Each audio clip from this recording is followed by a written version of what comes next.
I'd like to call the meeting to order. Please stand. Pledge of allegiance. Pledge allegiance to the flag of the United States of America and to the republic for which stands one nation under God, indivisible, with liberty and justice for all.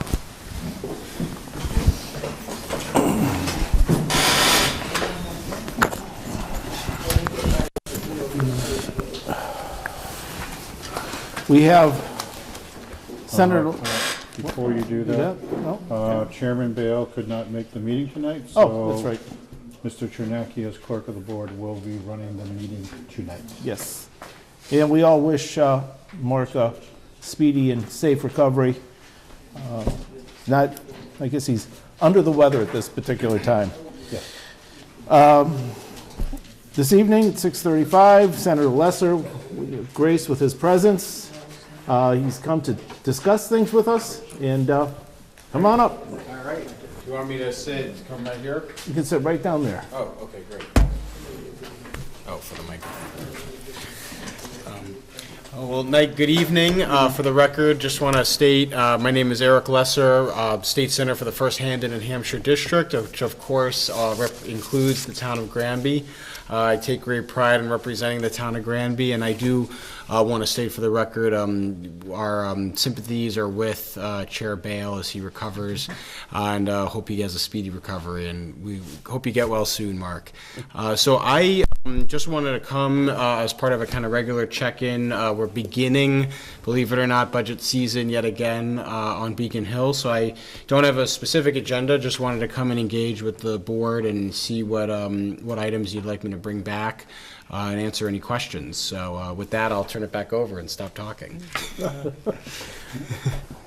I have reason to believe you had previous discussions with our administrator, and he's voiced his opinion, and I think that both the board and we all agree that, you know, the subjects that you've brought up, something that are important to the town and that we need to continue on that plane, flying towards that. As you probably heard from every community, Chapter 90, road repair, infrastructure repair.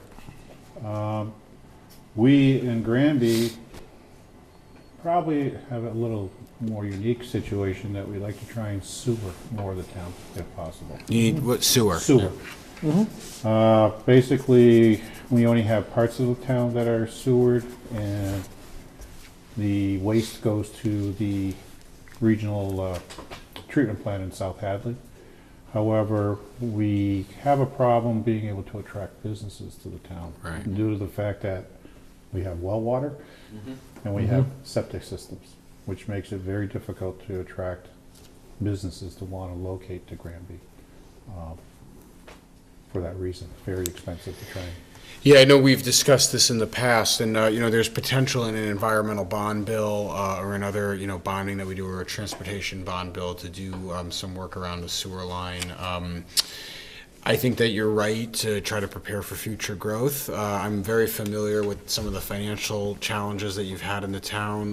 While we're obviously very focused on them, they're not unique in the sense that we see similar patterns you know, emerging among a lot of our smaller communities in Western Mass related to an aging population, declining or flat valuations, and a lack of new growth. So what that combination means that you end up becoming more and more dependent on a smaller, you know, on a dwindling tax base, and you either have to pretty dramatically cut services, which further reduces your ability to grow and further reduces your valuations, or you tax even more and ask people to pay even more, which has, of course, its own problems and can also reduce valuations and can also reduce the ability to grow. So I think, you know, we're committed, and I know the Baker administration is committed to try to make sure that the local aid budget grows in proportion with the overall state budget.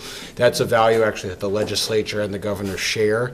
Where we're at in the process right now is the governor proposed his H2 budget, which is his draft plan. I have the numbers in front of me. There are modest increases to to basically to both to unrestricted government aid and also to chapter and very small reduction in education overall, but an increase in chapter 70, which is probably what's most of concern to you, but a modest one.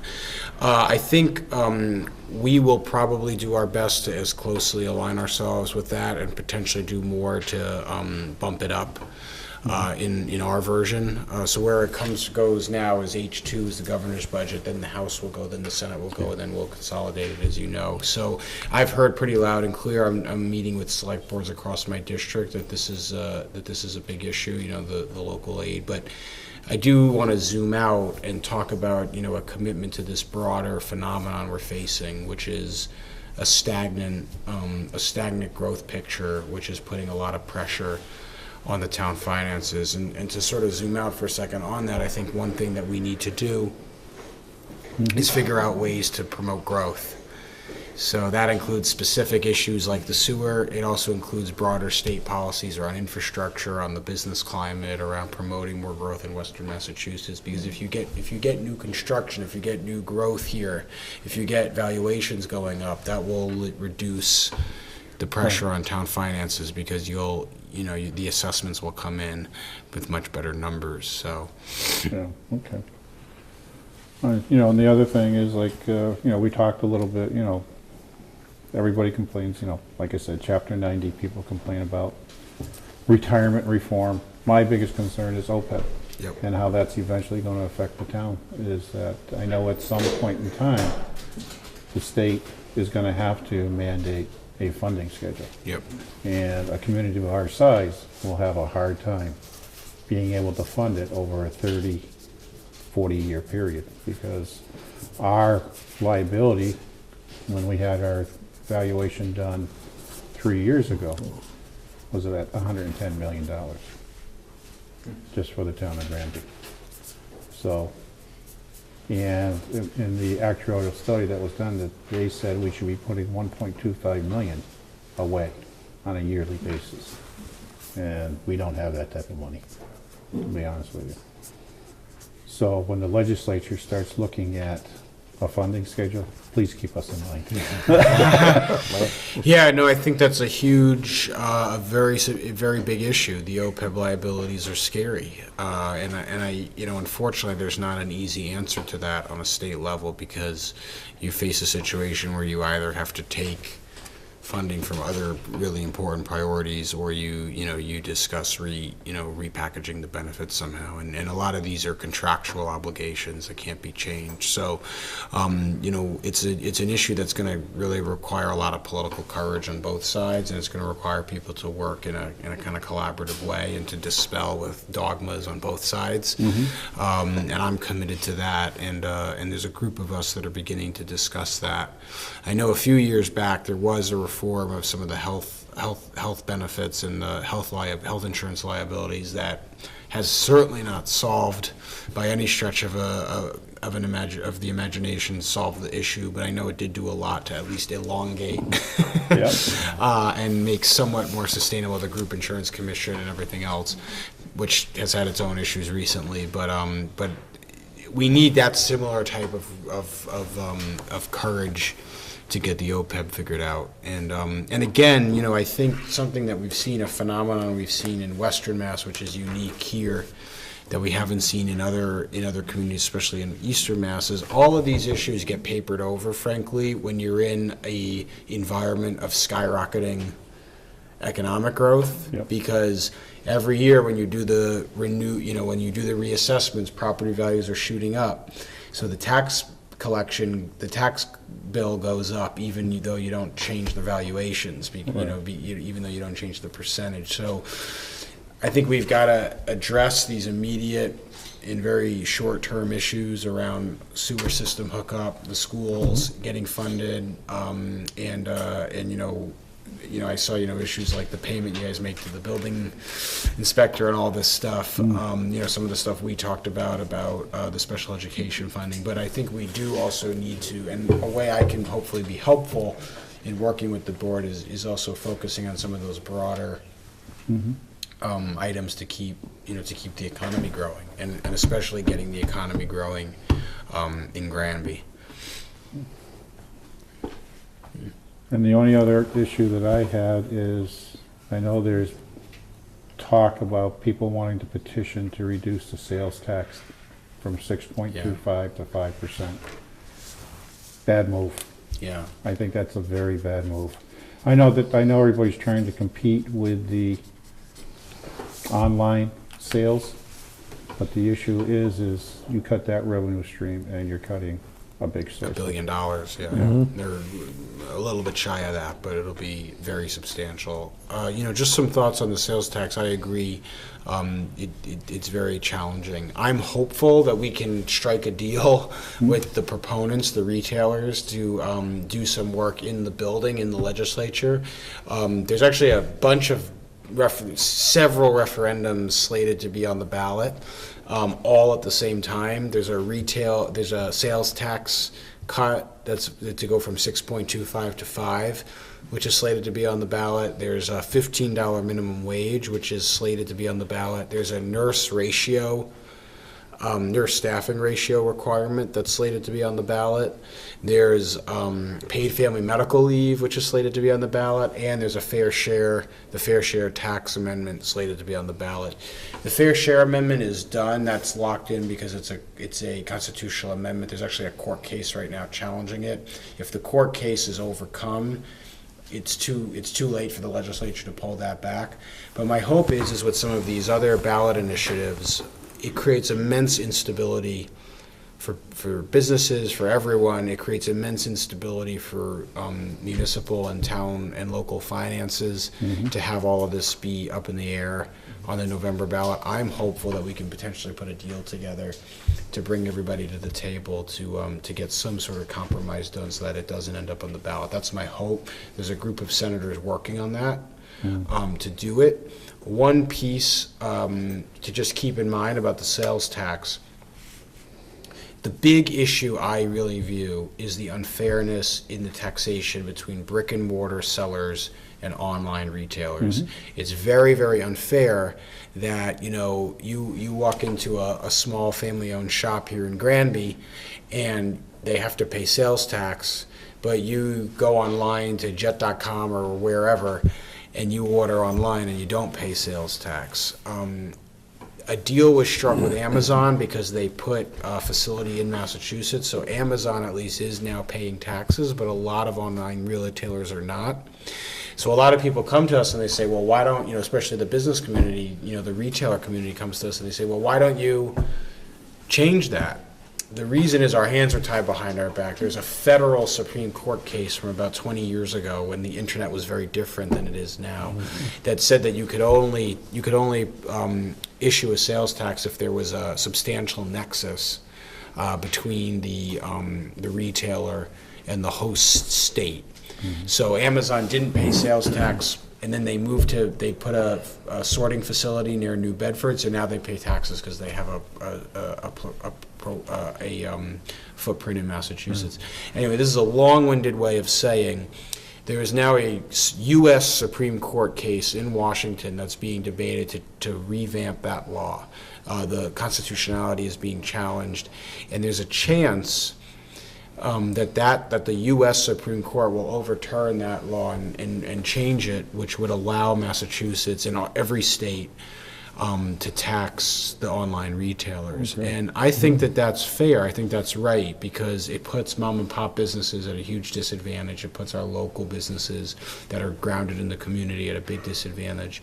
And that's really what they're concerned about. So my hope is that if that's now fingers crossed, if that Supreme Court case comes out favorably, that will give us the space to make a deal to get that cut off the ballot. Because the last thing, we all want to protect local aid. It's a bipartisan commitment to protect it, but the bottom line is it's dollars and cents. We're not the federal government. We can't run deficits. So if we can't just print money, so if we have a $1 billion hole blown in the budget in 1 year, it has to come from somewhere. And a lot of our healthcare obligations through Mass Health are entitlements. They're contractual. You can't. It's by formula. You can't you can't adjust them. So it's a big concern. You're right to bring it up. And I'm very focused on it. That's why we have this group working on that. Excellent. Yeah. Mr. Sexton, you look like you were going to ask a question.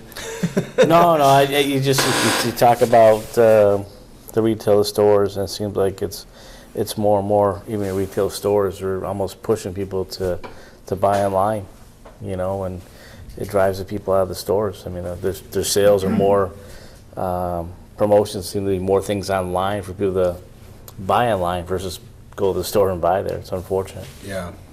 And, I think, I don't know if he would feel comfortable with me sharing his name, so I'll keep it confidential. But I had a business, not from Granby, but another local community I represent. A business owner called me and he said, "Hey, Eric, my family shops at this place a lot," so he got to know me a little bit. He said, "Hey, Eric, come over.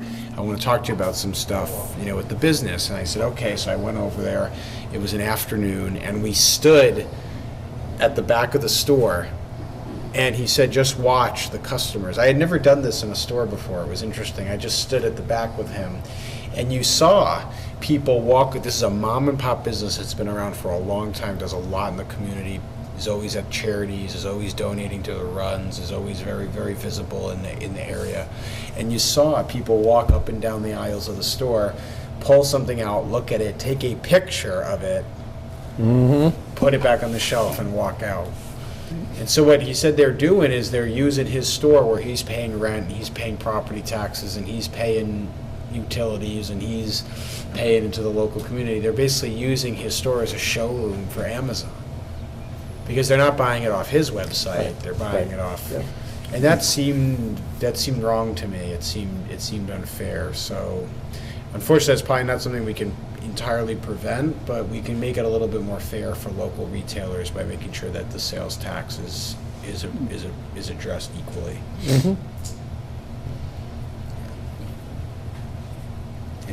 Nope, I'm fine. Oh. All right, so everything's perfect, right? No, things aren't perfect. No. Never. That was a joke. Never. Just like the state, the town has issues when it comes budget season, so. Yeah, of course. Yeah. No, and I'm very focused on them. I love Granby. I'm at the senior center regularly, hear a lot. Please consider me an open door and an open resource. We can't always solve it, but what I like to say is we can only control what we can control, and what we can control is how hard we work and our commitment to trying to do right by our communities. So I appreciate it, and I just want the record to state that I view my collaboration and my work with local boards of selectmen, with local cities and towns, to be among the absolute most important things I do. I appreciate this. Yes. Yeah, of course. Thank you. Thank you for coming. Thank you for All right, coming. thank you, yeah, Thank take you for care. your support. Of course. Idea from Chris or Budget. Take care. I'll see you. Okay, thanks. Take care. Thanks. Okay. Take care. Thanks, Mike.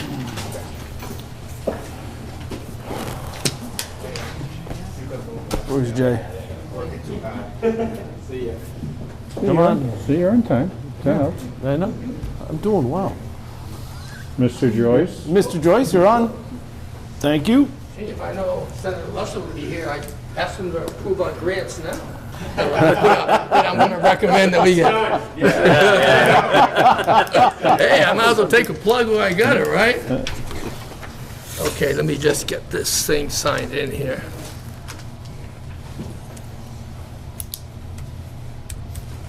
No, I honestly didn't know he was gonna be here. Okay. As you know from the last time that our committee was before you, Bart Bales did a overview of the audit he did. Well, since then, we've had a total of 3 audits completed of all Granby's municipal buildings, municipally owned buildings, put it to you that way, both at the level 1 and the level 2. And as a committee, we weren't all that happy with Mr. Bales' report, so we decided we're going to do it ourselves with all 3. So our committee come up with their findings here, and then we're going to pass them on to you. Jay, just for the record, we're not talking about Mark Bale, so people are clear. I know you spoke his name, but Bales Energy Associates is okay, not yes. related to Mark Right, I want to Bale. make sure that Mark's not here yet. I'm sure he would have okay. spoke up by now on that, so I want to make sure that. Oh, okay, Yeah, there's I no- wasn't no even thinking of relation that. or anything No, like that, he's so. not. Mark Bale is in no relation to the company that we had here. We never would have hired him if he was. But with the Green Community Program, which we're going to be talking about here, you do not have to choose these items we're going to present to you as building items. You can choose anything that has a cost-benefit analysis that shows that it reduces energy, reduces carbon emission. So an example of that would be our police department. They're coming out with hybrid cars now for police interceptors. Our current cars only get 19 miles per gallon for gas. The hybrid cars advertised by Ford get 43 miles per gallon. So over, Chris, help me if I'm wrong, I think it's about 6 police cruisers up there. And they traditionally buy one a year. And if they did that starting next year, in 6 years, we could cut their fuel usage in half based upon Ford's numbers. Because I'm using Ford because that's the current manufacturer vehicle they use. But we may talk about that a little bit later. So we took all this and, could you hand them the spreadsheets, please? When we looked at the spreadsheets that we created as a committee, again, we wanted to reduce the energy consumption, which automatically reduces the energy cost. We wanted to reduce the carbon emissions, and if we found an energy solution to a town problem, we would consider that as well. But that being said, and the last part was, sometimes these energy items that takes longer to pay back, they have to be done first before you can get a short-term payback item in, because they won't work as efficiently. And Massachusetts Department of Energy Resources does recognize that. So in the grant, it allows us to put a long lead payback item in there with a short-term payback item, and to get it done, the whole program. What's something that would be considered a long-term? A long-term could be a condensing boiler, for example. We're running into that now. If you remember correctly, when Bales Energy was here, there was a discussion about it needed a double-wall steel tank for in the ground to catch the wastewater. Well, our town has now gone forth based upon that information, and now Massachusetts Department of Energy Resources agrees. And they're willing to fund that tank, and we have that in writing from them. And they have gone, and they're working with DEP to fix all the other sites that weren't done correctly, shall I say. Because Massachusetts DOER and Massachusetts DEP have to work close together on that. And that's something that's just fell through the cracks, that's all. So a long lead item is like a boiler, like I said, but the tank itself, to do the infrastructure work to put it in the ground, the payback years are gonna still go climbing up and up because it's got more overhead to do it. Right. But Massachusetts Department of Resources does realize that now, and they are willing to fund that. And what's considered a short-term, a vehicle or something like that? Lights. Lights would be considered the shortest term payback. If you're using all incandescent lights, going to LED would be the shortest one. But the first one on your spreadsheet, we'll go to the DPW page. And you notice we have 3 green items. The LED lighting and the install plug loads. There was 2, not 3. And those are the only 2 that we chose out of that building, because if you look at the payback years, I don't know if you want me to take this, because I had emailed all this stuff to you guys before. Do you want me to go through the headings and explain what ECM number means, the auditor, the company, and all that, or just keep going the way I'm going? Like an ECM is the Energy Conservation Member. The The auditor's report that's included in is under the auditor's column. The actual name of the energy conservation member is in the next column. Then the exact page that the energy report references that energy conservation measure is there. So if you wanted to track it, all you can do is go, like on the first ECM number 1 on the Department of Public Works or DPW Highway, number 1 is on page 5 of the Beals Energy Audit Report. That particular one costs $2,792. There's no incentives to do that. So we'd have to, if we selected that as a grant item, that would have to be $2,792. The savings calculated by the auditors would be $246. So if we were to select that item, the payback would be 11.3 years. So that's why that one's not in green. We didn't choose that one for that reason. The two we did choose is LED lighting in the building and install plug load controls. Everything that we have electric, even though it's turned off, if it's still plugged into the wall, it's still consuming a certain amount of energy. These plug load controls will stop that leakage, if you want to call it. So the energy of the electricity that we're paying for will go down. Just as a short notice on that, as we go through, you look at the bottom under the column that says FY18 GC grant. Our committee has only selected $208,260 out of the total of $250,000 because there's still some unpriced items we have not come in yet, just to let you know why it's out there. So there's your two items in the DPW. The new library. Okay, this is the building that we found had the most issues in this building. The issues being they're getting condensation coming from the vents, which is falling on the books. A pipe burst there this year. They've had problems from day one as far as their HVAC system. So we were proposing, as I stated on our objectives, if we had a problem in the town that we could fix with an energy conservation measure, we would recommend that. So on this one, we are recommending installing condensing boilers in the new library. It costs $32,508, and as you can see on your spreadsheet, we don't have the price of the tank yet. So we can't calculate that yet. But we do have a letter from Mass DOER that says they will pay for the tank, so there'd be no violation.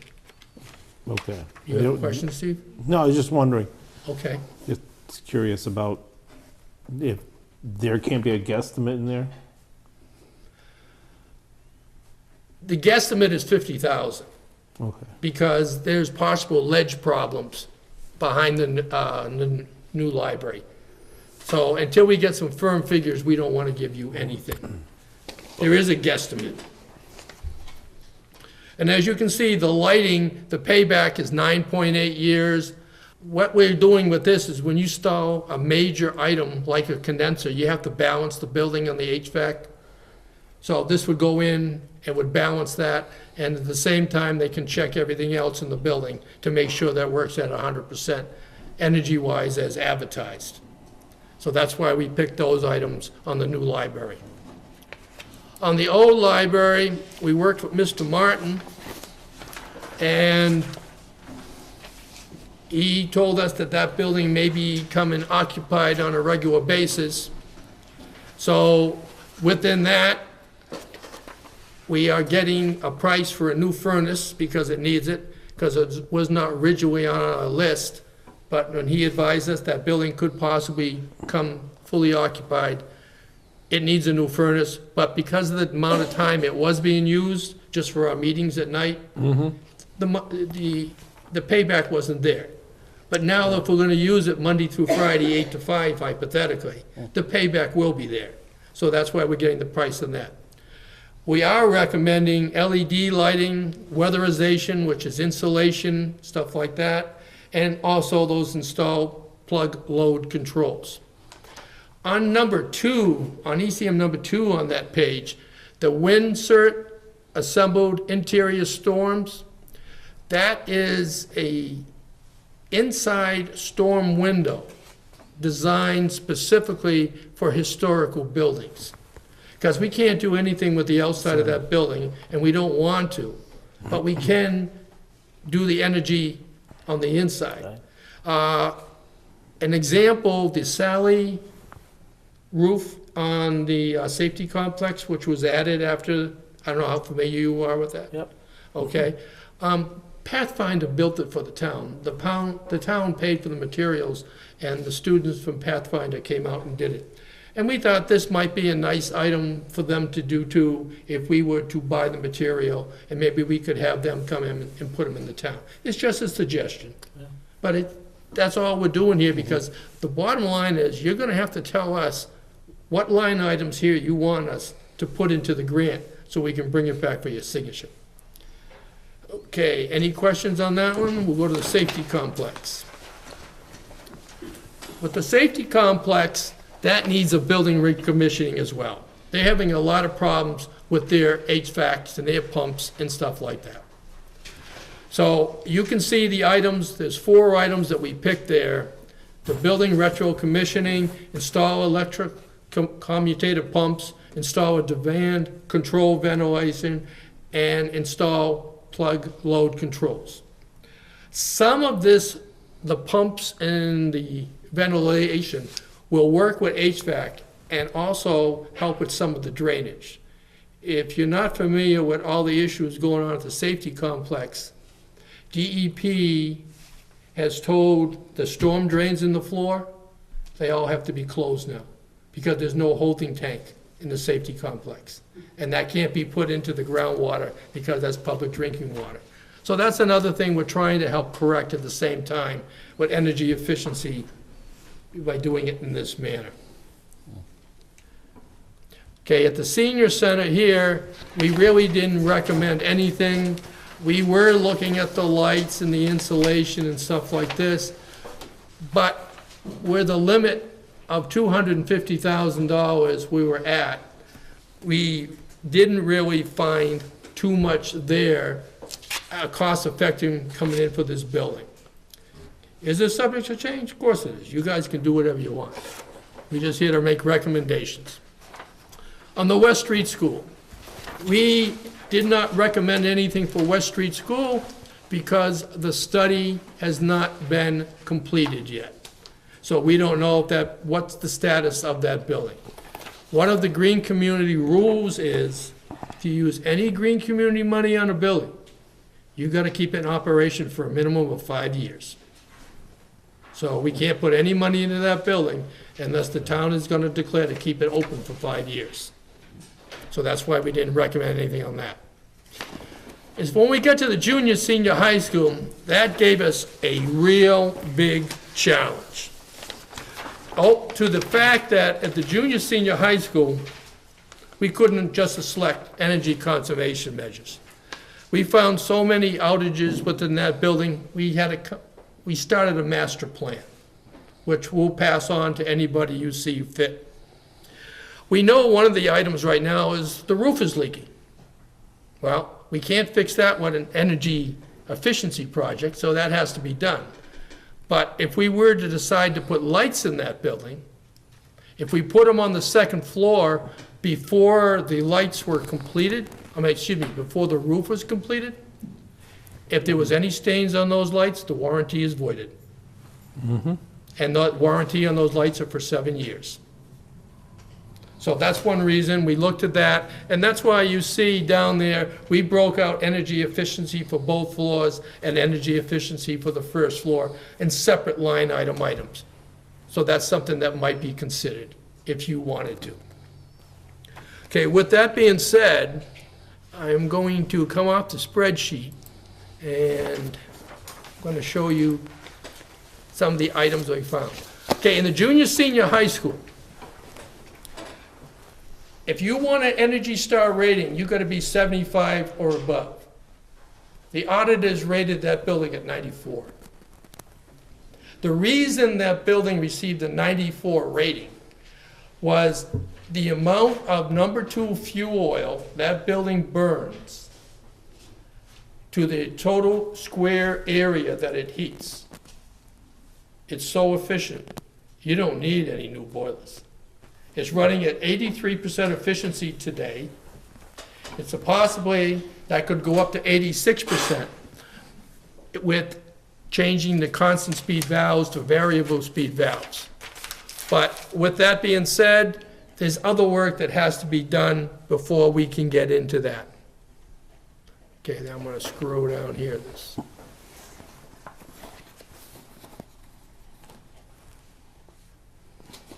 I gotta go to page 26.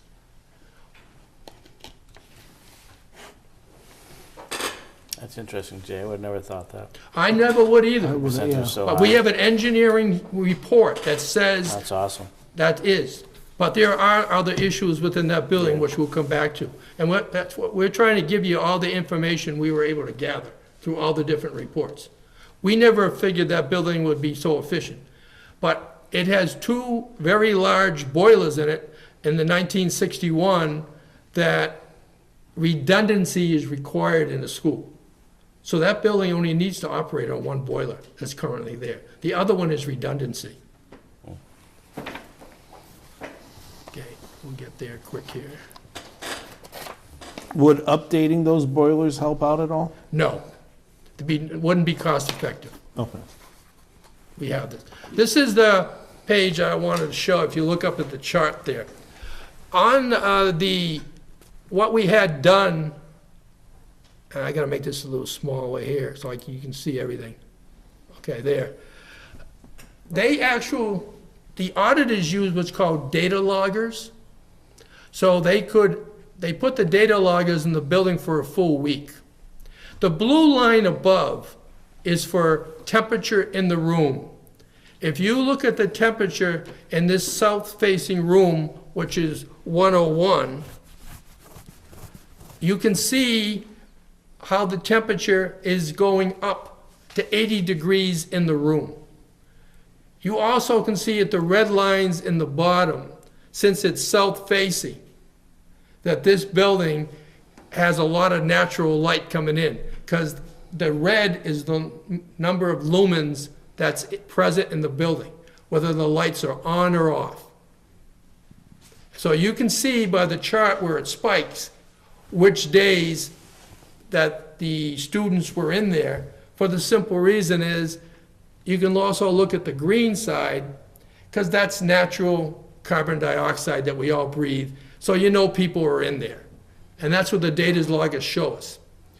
The reason that this particular room is showing a low temperature of 50 degrees on January 7th, we were told that one of the small windows accidentally blew open during the weekend and let cold air in. That's why you can see the temperatures before and after the 8th of January were up in the 80 degrees. And if you got a room operating at 80-degree temperatures, do you really need new boilers? You need to get to page 11 for you guys now. Okay, that's this one right here. But Jay, there's nothing that can be done to make them more efficient as to temperature-wise for I'm gonna get to that. We got a fix to make it. To let you know, in the junior, senior high school is controlled by 5 zones. 5 zones in that entire building.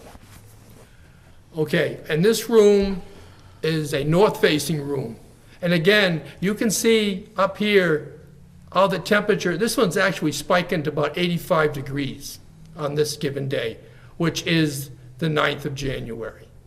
So there's no problem with getting hot water to the rooms. The hot water, which is pressurized coming out of the boiler room, is coming out at 190 degrees. It's returning to the boiler room at 154 degrees. That is correct. Wow. Actual measurements, because this company put all kind of data loggers on everything, so you have actual facts. These aren't estimates, these are actual figures. So with the current boiler producing that degree of temperature and using such little fuel to make it Energy Star rated, why do you want to put new boilers in this building? That takes a $2 million project off the table, and that $2 million project to replace those antiquated boilers does not count taking out the asbestos either. So that would be even more money. So the boilers are good. What's wrong with the building? The air handles.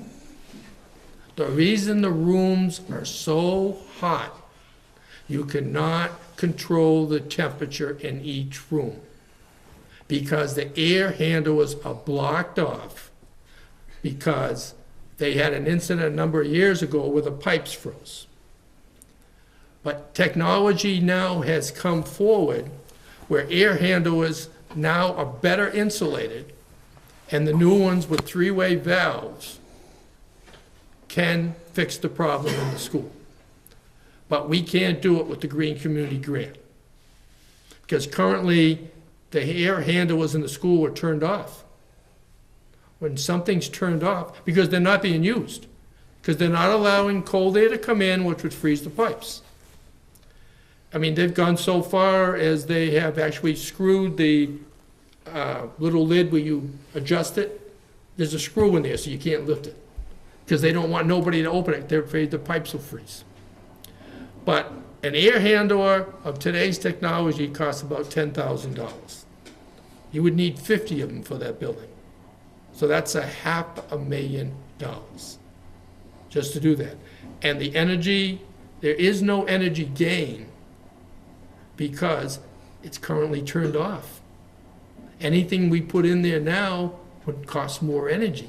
It wouldn't reduce it. So that's why we can't do it. Could you give them the sheet from the MSBA, please? What we have come across our committee, we realize the school is putting in a roof, which they're going their own grant. But there is an MSBA energy thing as well that the town might want to consider. And what this is a way to get something done without paying up front. And you will see, we have it highlighted in yellow on the benefits, and in green, well, it will not interfere with any other grants the school may be doing. It's something for you to consider, as far as that goes. But if I show you the other building rooms that we, just to show this, not a fluke, here's room 109 up there, and again, look at the temperature. It's over 80 degrees in those rooms. Look at the amount of light in red down here. And then the green shows the carbon dioxide, so you know people are in there. Because we all breathe in oxygen and we get rid of carbon dioxide. So, And also, I would imagine that when the rooms are that warm, people are opening windows to try to cool the room off. they are doing that exactly. And depending where the heating and the zones are, it's calling for more heat, which is That is correct. making it warmer and warmer. That's it. That's what's going on at the junior, senior high school. And again, with our findings for recommendations for you for the buildings, we wanted to give you all our findings. And they're all not assumed, they're all justified by engineering analysis, signed off by engineers, and now the town has the reports on what to do with them. One of the interesting things about the school is over here on page 15. This chart right here. I can blow it up a little bit for you if I help you. Basically, I'll leave it like that so you can see it easier. The blue line is year 2015. The red line is 2016. The green line is 2017. The school undertook a project to put LED lights in that school in 2016. And how come that school was using more energy in 2016 and 17 than it did in 15? We think we know, but we're not sure. Up here in the pie charts, when they break it all down,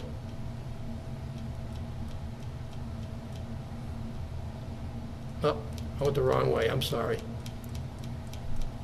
I actually did practice this a lot.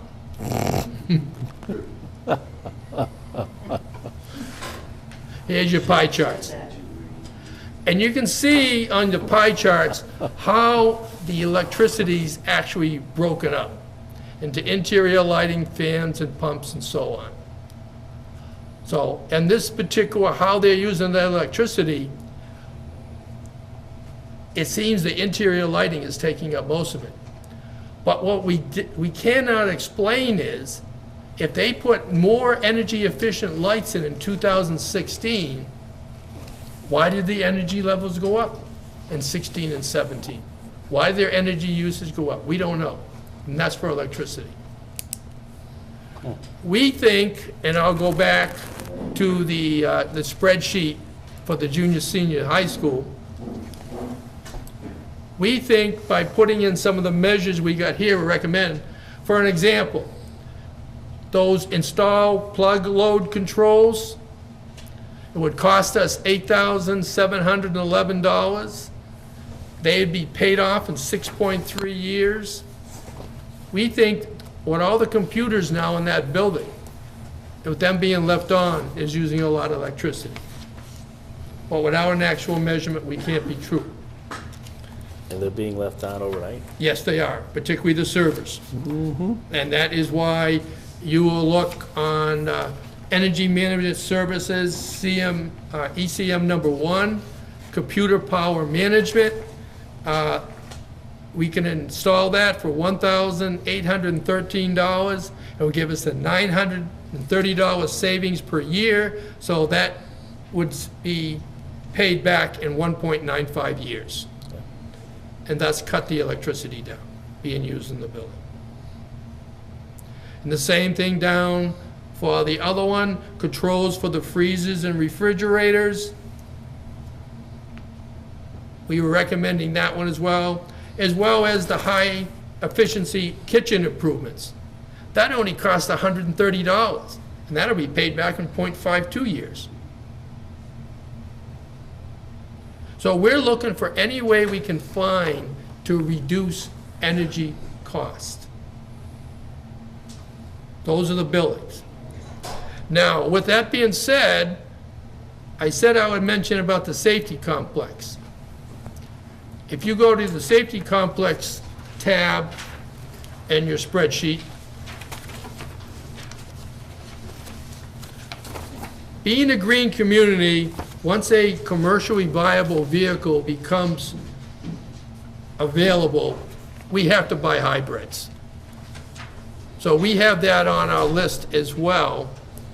And we're proposing, this is the carport you see up there at the safety center. Okay. You know, we have the energy, and this is a great place to charge the vehicles when the town elects to buy the hybrids, which the town will have no choice. Oh, I hit the wrong button, didn't I? It does appear that way. Yeah, You should have practiced more. I should have practiced. This looks like a garage door opener, but it's not. It's an electric vehicle charger. Ones that pull down from the roof. Well, what it is, it's similar to the ones we already have. When you use your RFID card to swipe in authorized to use it, it'll lower the cable down to 4 feet above the ground. 4 feet above the ground is the required height for ADA. Then the individual could plug it into the vehicle, charge the vehicle, then if the policeman had to come out and use the vehicle right away, they could unplug it from the vehicle and it would retract right up to the ceiling of the carport, thus being nobody's way at all. And this company that makes this particular model is located in Enfield, Connecticut, and they have invited us down to their factory to look at it. This is a model 3722.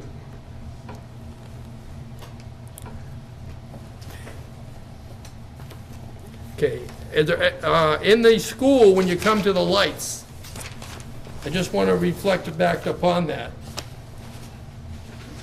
We can't find why, again, the cost of electricity is going up when the majority of the cost of the lights. There's 4 different types of lights in the school. There's the old incandescent ballast, the new incandescent ballast, which is energy efficient, CFL lights, and LED lights.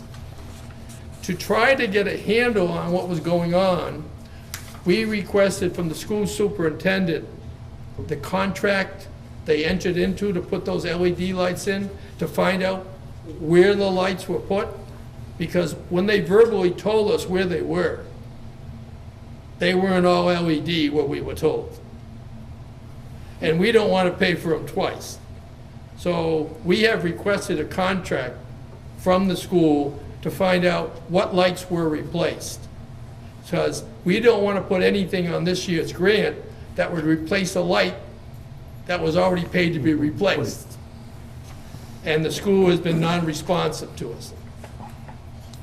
I physically talked to the superintendent. She said she'd get it and email it to me, and I left one phone call, and I haven't heard back from the school as far as anything with that. Okay, I've already showed you the north side and the south side as far as the aluminum stuff.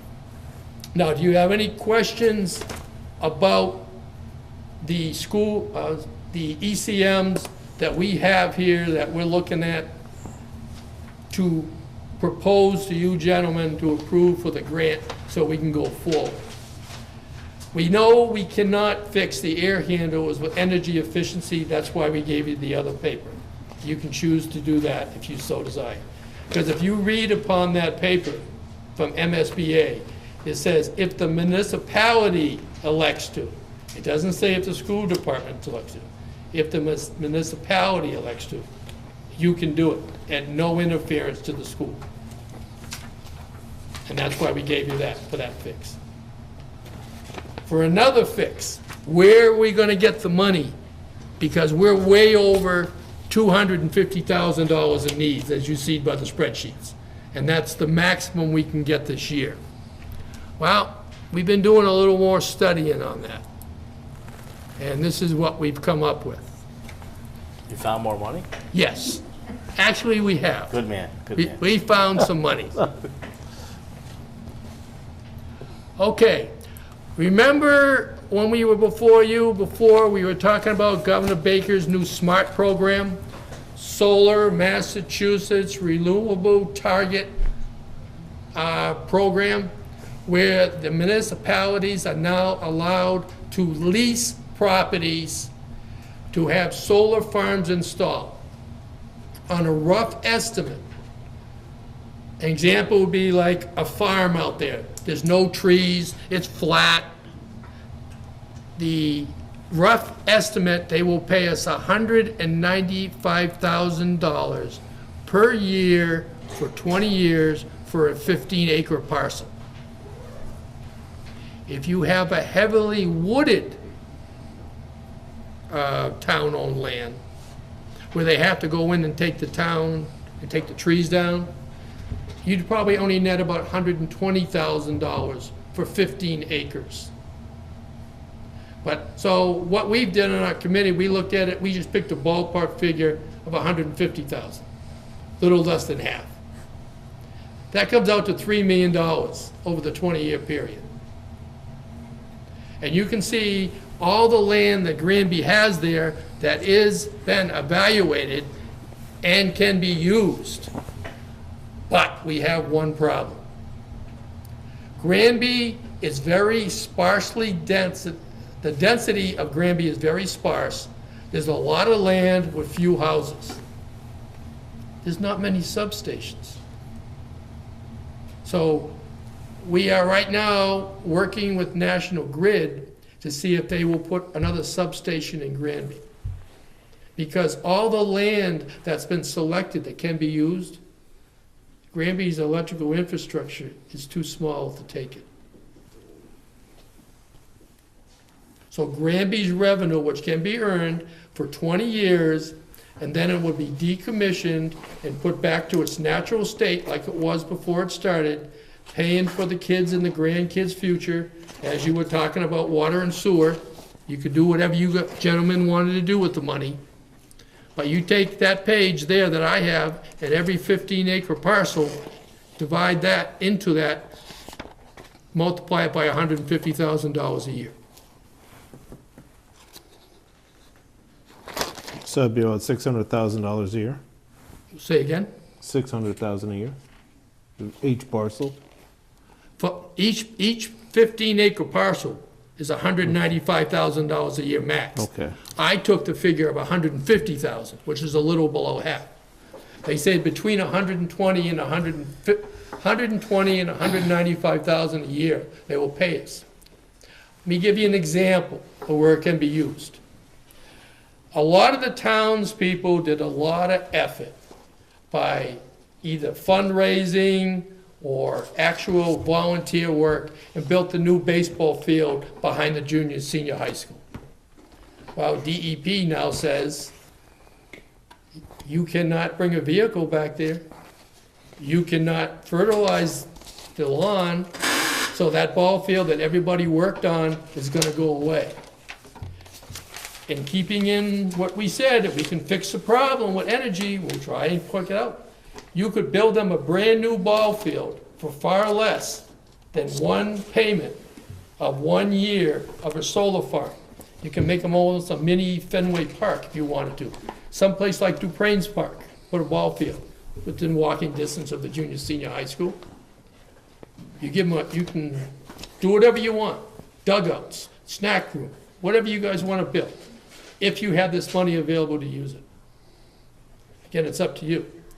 But we have to get over the hurdle right now. Number one, will the town make a commitment of a certain amount of land for National Grid to put another substation in?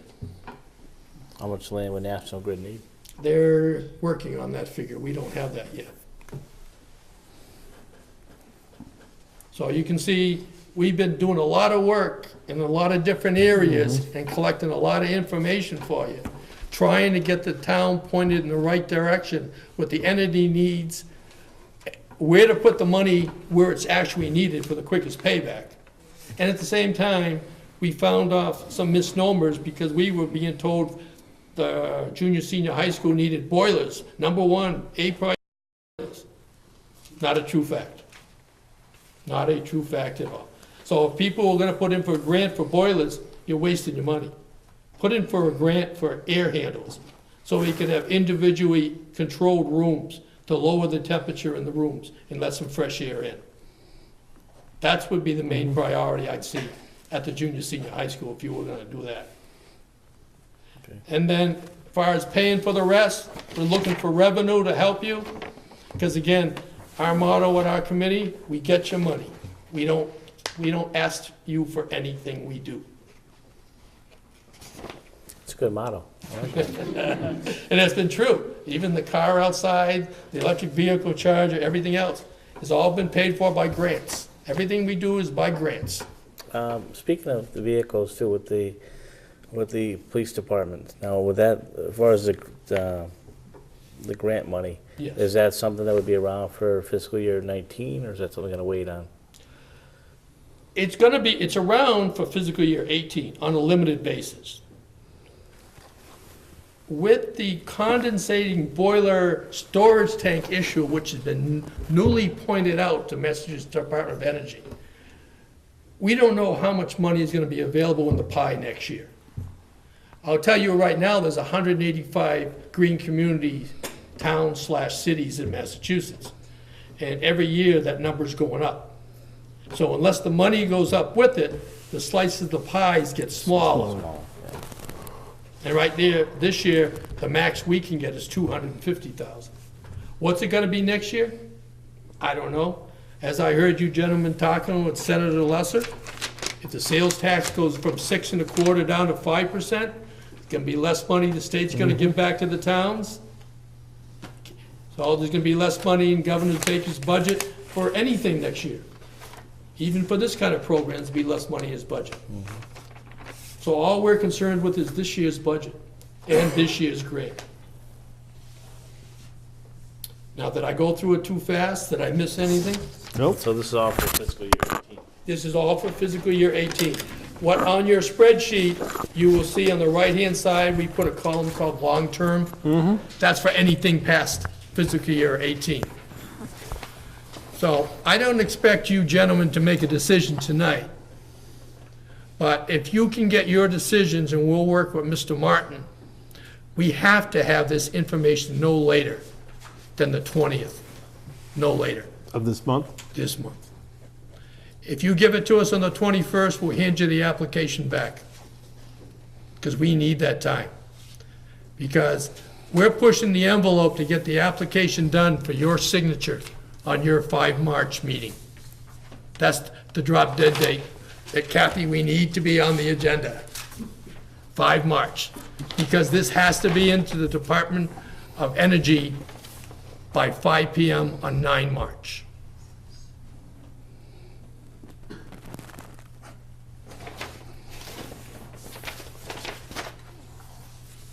Kind of missed Mark tonight. Knowing Mark, he'd have something to say. Do you want me to email one of these to him, Chris, or don't worry about it? We can get a copy. We can drop off a copy. That's because- fine. That'd be- Jay, can I No, get a copy, Just have an him, email? just have him send him an email, yeah. That's fine. Okay. Okay, I can do that. Anything else you want me, my little cheat sheet to tell you, when we send that to Mark too? Or he's not gonna know the details, because he's not here to explain it, like, No, I'd like a copy of all the areas in town that you think are feasible for okay, you want the this, solar fields. okay? Solar table, How many spots in town? they're all up there for you. I think there's about 15, I know, about 12. I think there's 12 different areas. Send them out to all the board members. Okay. Solar table, the spreadsheet.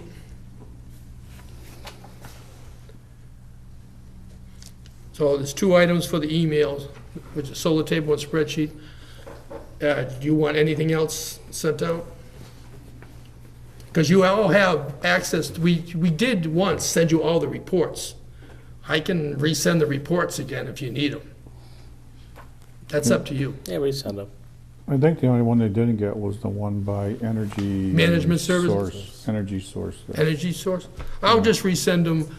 Put it this way, if we got a green mark on them, I'll send you the report. That's fair Okay. enough? Yeah, it is.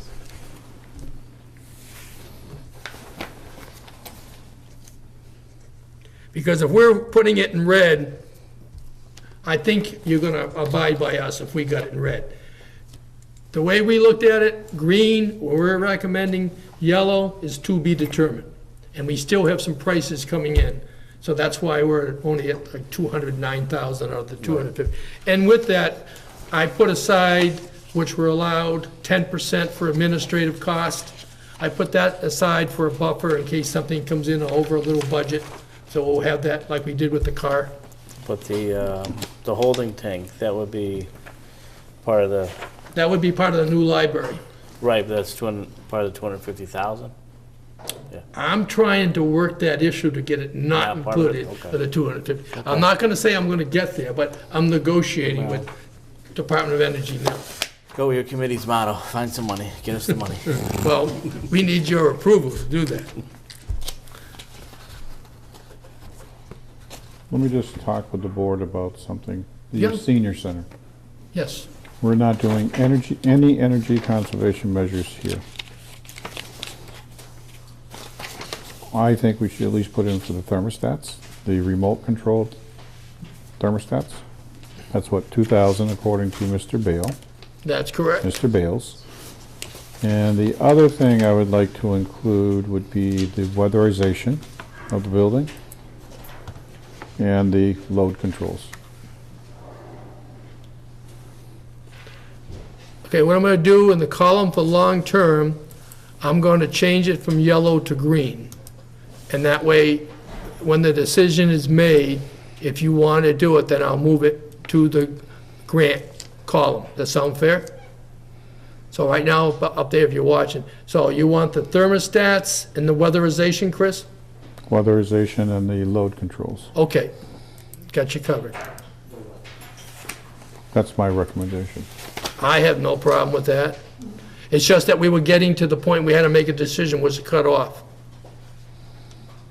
And even if we reduce the admin fee to cover any Yeah, other costs, then Yeah, the admin fee would be pretty close to covering that cost, because the admin fee is 25,000? 25,000, right?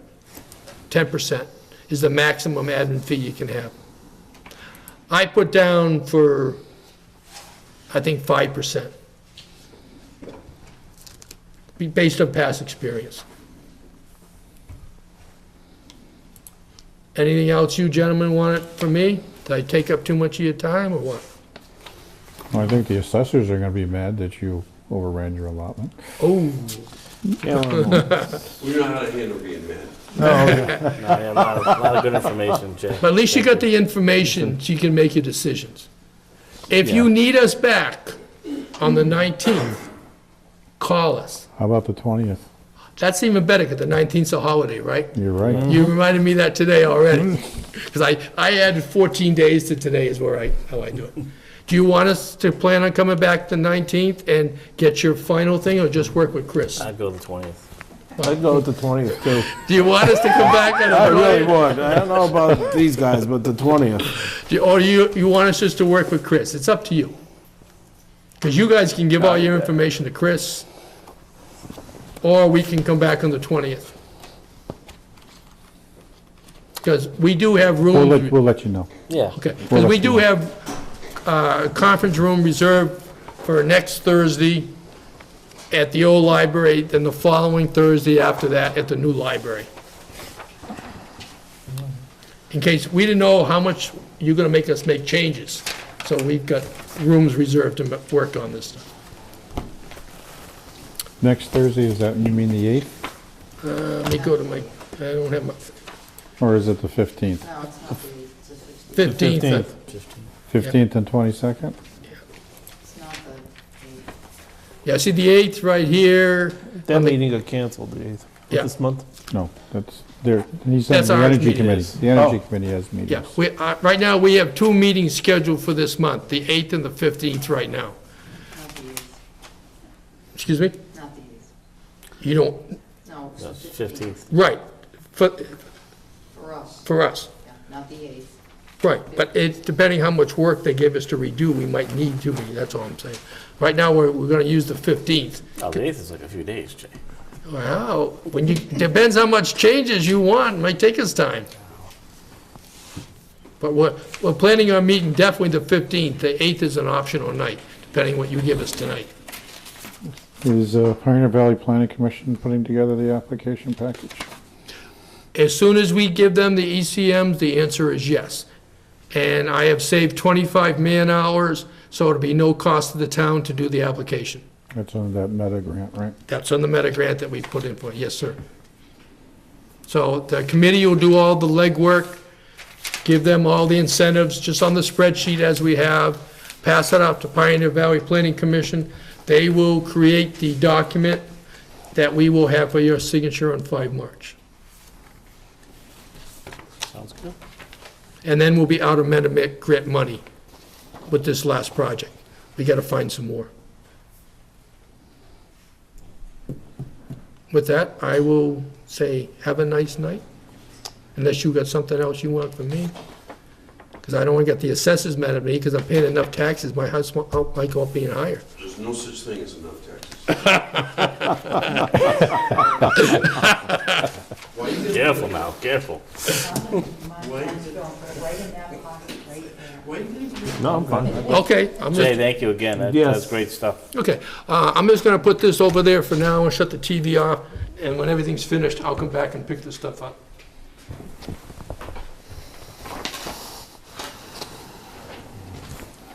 And how many minutes did he go over? Probably too much, right? I mean, look how much information I gave you. Well, now you have the assessors. Yes, time for the Board of Assessors. I bet you pretty much overwhelmed with information. I'm not gonna do that. Thank God.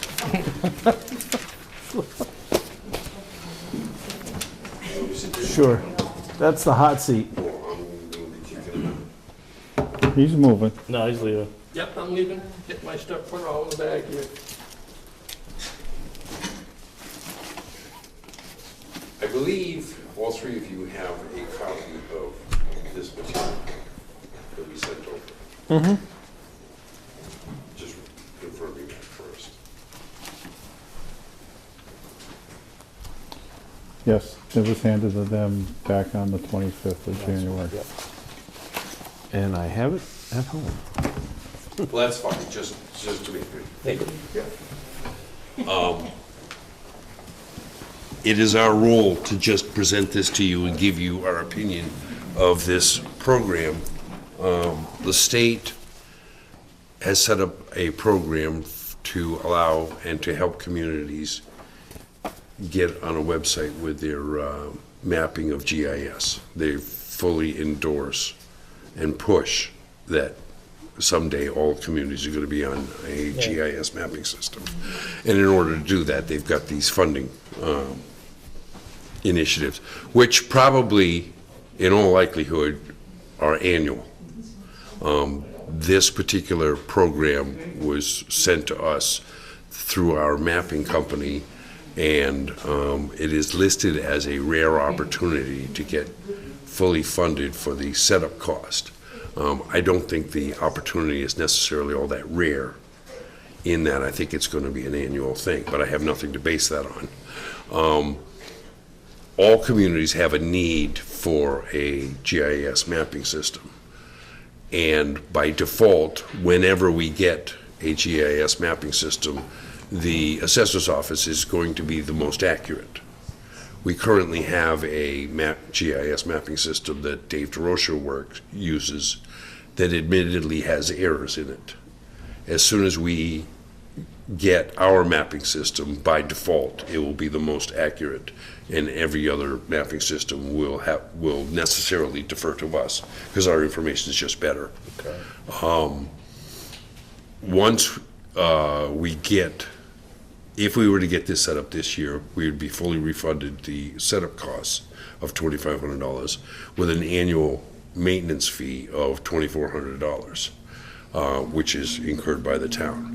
And I believe that that is going to be the same regardless of whether or not we do this year, next year, or whenever. The end goal someday has to be that we set up a GIS mapping system. And does that necessarily help or save money to the assessor's office? That is hard to quantify. But the end result is that someday this is technology that's being quote unquote forced on us, that we're going to have to incur the cost. And if the Board of Selectmen is interested in applying for this grant to cover this year's setup cost, then that's a decision that obviously the grant would be handled by the Board of Selectmen, and we would be notified of your decision. If you choose not to do it at this point, we will probably be back visiting next year with the exact same criteria. So right now, the state's basically asking people to do it, which And probably I still have come mandated. 3 questions. for you. Go ahead. Where would the maps reside? What website? Probably the assessor's website. I mean, the town website, Yeah. not CAI's website? No, it'd be the town's website. Number 2, we currently have a contract with Pioneer Valley Planning Commission to do mapping services for the town of Granby. Right. Would your maps be compatible with that, and can we just do it all through the Pioneer Our Valley maps would Planning? supersede theirs because theirs are not as accurate as ours would be. And the third question, can I just see the documentation? In your documentation that you handed out, it talked about various dynamic layers. How many would you be putting on there? Probably, Because it says. Right. Prices can range from $800 for a simple layer to over $5,000 or more for more complex layers and database exports. So I think the question that we need to know is, how many of these layers are you planning on putting in there? And what would be the final cost? that's a great question in that obviously the Board of Assessors only needs one layer. The Highway Department is the next quote-unquote most important, that they would have their layer, although in my conversation with Dave, he did not give me the impression that he needed a full layer. And I would explain that with a caveat that he's a lot more familiar with his mapping and how he uses it to be able to adjust the layer he has, which has errors in it, to the map that the assessors would have, which is necessarily more accurate only by a matter of feet on property lines. That's where Dave has issues. This is a lot. Some of the information that he has is plainly incorrect. And how he arrived at that, I don't know. But he's aware of most of the inaccuracies.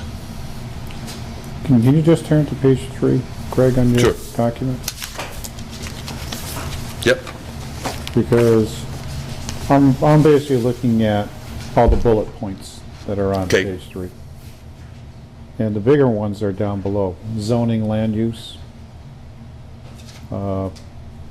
recreational, conservation restrictions. We could have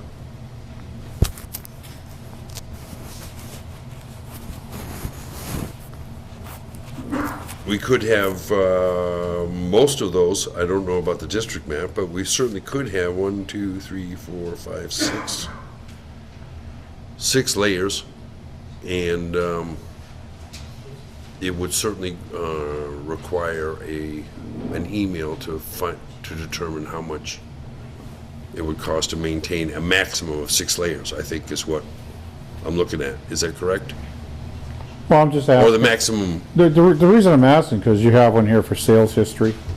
right, You have age map, town-owned map, chapter land, things of that nature. And I'm just curious. right. I know I the don't school- think, the we school would don't be- necessarily need sales history or sales ratio, or that. It is perhaps beneficial to real estate agents who make it their business to contact our office to get this information for their clients. I'm not, as a public servant, I don't know if it's my responsibility to save real estate agents money. Well, I'm looking at like a school children, Right. sex offenders. I'm just going through, Yeah. has the Well, you board- have to think of that stuff. As an assessor, I would not have thought of something like that.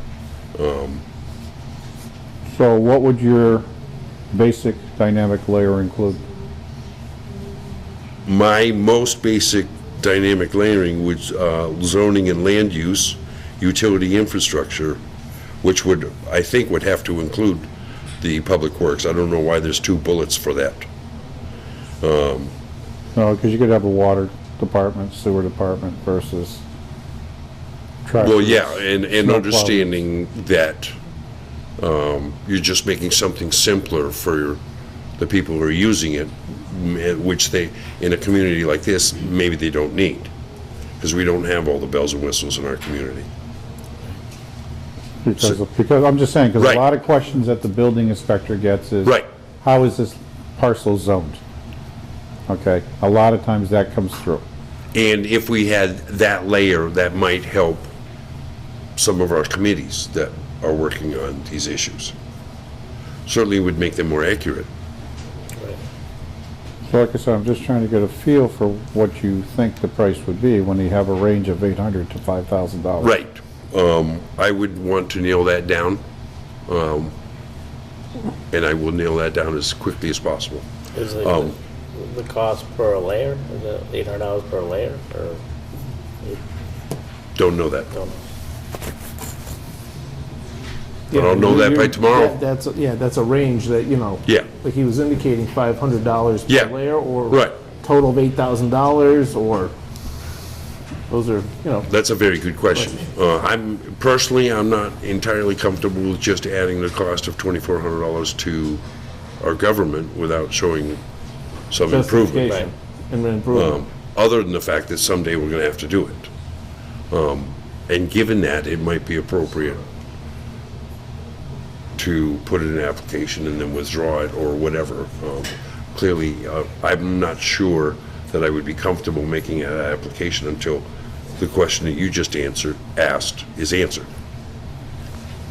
And if I cannot get that information back to you by February 15th, which is when this application needs to go in, I would probably recommend you hold off on it. But I think that's the most, like you say, that's the most important question. And just to make you aware of it so that when I come back, if I come back, that we all know what I'm talking about. Yeah. Because like I say, this is something that's coming at us regardless. Yeah, I think Chris makes a good point, that to kind of know how many layers we're gonna need or Right. want, and what the cost be at that point. Right. Go from there. And you've got every committee on the planet that wants everything. Do they need everything? Probably not. But if committees are going to make decisions and be able to articulate those decisions to other committees or the rest of the townspeople, mapping helps. Yes, it Because does. we've all seen times when committees have made decisions that nobody has any clue of. All right, Okay, that's my presentation. Thank you. thank you. Thank you. Thank you. You're up, Michelin. Come on. You have to go look through that. That has to be answered before we consider that. How are you doing? Better. I'm going on 34 hours of being up, so I'm doing good. It's part of my job. That's what happens. Dum, dum, dum. Ready? Yeah, I'm ready. Well, I didn't know what we wanted to discuss first. I know there's two things we wanted to discuss. Because we talked about it at the last meeting. One of the things is the change of voting members in our committee. Did you guys get all the documents of the regulations for Charter Day, of how many voting members, and you guys should have all gotten a copy of that? Yep. Yes, it was sent out to you guys. Because at first we wanted to reduce it, because I know we talked about it and whatnot. This year, for some reason, which is wonderful, we got tons of people who want to come and be on this committee. And they want to see it grow and have more people, and they just really didn't know the process until someone shook some trees, and I shook a lot of trees last year to get people to come out. And I do have 9 people who want to be on the committee as a voting member. I would like now not to reduce it. The only thing I would find, if there would be a problem, which I don't, because everybody attends each meeting now, unless, obviously something occurs, is quorum is the only thing everyone keeps talking to me about, would be the only reason to reduce it. But I've hit quorum since we had all the new people, because everybody wants to be involved. And the other thing is, it's reduced amount of people. I know how hard it is to put this event together. I've been doing it long enough. And the 4 of us last year that did it, it's a lot of work. We actually need 9 people plus. So I really would like to keep it at a 9 voting member. That's one of my things, and I just wasn't sure if you guys had questions or what else I can give you as supporting to not reduce. What happens 2 years from now that you can't get 9 voting members? Are you required to have the 9 and you can't get 9? Well, we've had the 9 member on the regulations for Charter Day. I think it was signed in 2006. By whom? Board of Selectmen. was approved by the Board of Selectmen, and it was discussed with you. It should be on the documents. This is what I was told. But the problem becomes, Michelin, when we Yes. went back and referenced that board meeting, Yes. there's no discussion of those regulations being approved by the Board of Selectmen. Okay. That's the problem that we're running into on my end. And Okay. I'm just being honest. Oh, yeah, with you. you're telling me, I'm just telling you what I know, and Right. you're telling me what you know, and so we can figure something out. Because we went back and looked at the board meeting just to verify. Yeah. And you're not even on the agenda of that meeting. It was before And I was an officer, so I'm not sure. I'm not arguing with you. No, All you're I'm just giving me saying- factual information that you Yes. could not find it. And Yes. I'm just telling you what I was told on the documents that we have. Right. That was approved by you guys. Yes, and then you gave a copy of that. Yes. And we went and tried to reference it, and we can't find it. Besides that, for the new guys coming on, honestly, these are the two, group of the two new guys that are here. They're actually very proactive, and there's more people that want to join, but they all want to be voting members. It's like if you decided, hey, I'll help out the Board of Selectmen, I'll discuss everything, but my vote doesn't count. But yet I'm participating in everything, I'm helping in everything, and you turn around like, well, you can't vote. You could, well, I'm just giving an example for people to understand why we also want the 9, so everybody, they feel like they've invested and done a lot of good, and they're proactive, and I still think let's keep it going and put it at a 9, is what I'm trying to My only say. question is, like I said, what happens 2 years from now? You can't get 9 members. Well, can't we approach it then? Because now I got my 9, which is what we wanted, to get the 9 members.